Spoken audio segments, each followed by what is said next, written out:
Бяхме деца, живота беше игра. Сега не е така, както в онези времена. Въпреки това, аз си спомням добре. Бяхме всички заедно. Помня как играехме всички всеки ден. Така започва историята на един към мен. Сякаш беше вчера. Бяхме много малки и винаги бесявахме своите майки. Нямаше по-перен от мене в квартала, но сега е малко по-различно от тогава. Какво става, Времената бяха тежки, гледахме момчетата с кинти и скъпи трешки. Разказвахме си спешки в махалата и крадяхме дъвки от кафявата барака. Пораснахме малко с изминалите дни, хващахме на те, когато се стъмни. Драмата идваше с другите, по-големите. Взимаха ни парите и създаваха проблемите. Ето ме сега, точно срещу теб. Лошите неща ме правят по-добър човек. Бяхме деца, живота беше игра. Сега не е така, както в онези времена. Въпреки това, аз си спомням добре. Бяхме всички заедно.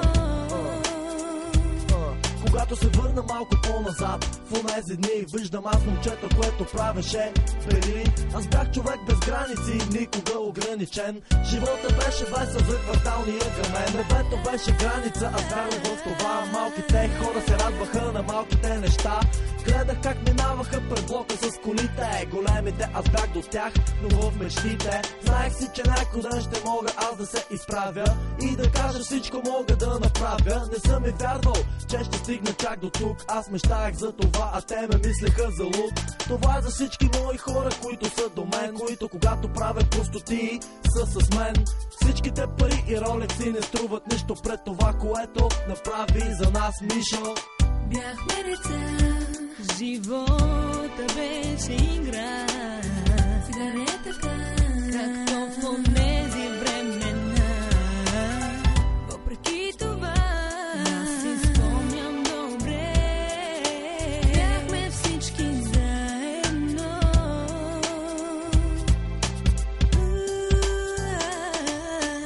Нищо не беше наред, но добрите дни бяха малко по-напред. Нищо не беше наред, но добрите дни бяха малко по-напред. Спомням си момента, когато бях дете. Обикновено момче с опузени колене. Стоях пред блока и си мечтаех да съм добър герой, когато си играех. Бях дете през времето, когато шоколад и кола бяха по-скъпи от злато. Събирахме се всички на големи банди, не се подчинявахме на родителски команди. Спомням си, когато имаше режим на тока, чудехме се защо е тъмно пак пред блока.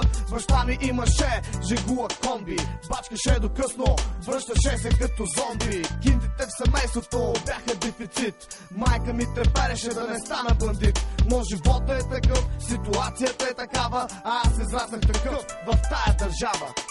Бяхме деца, живота беше игра.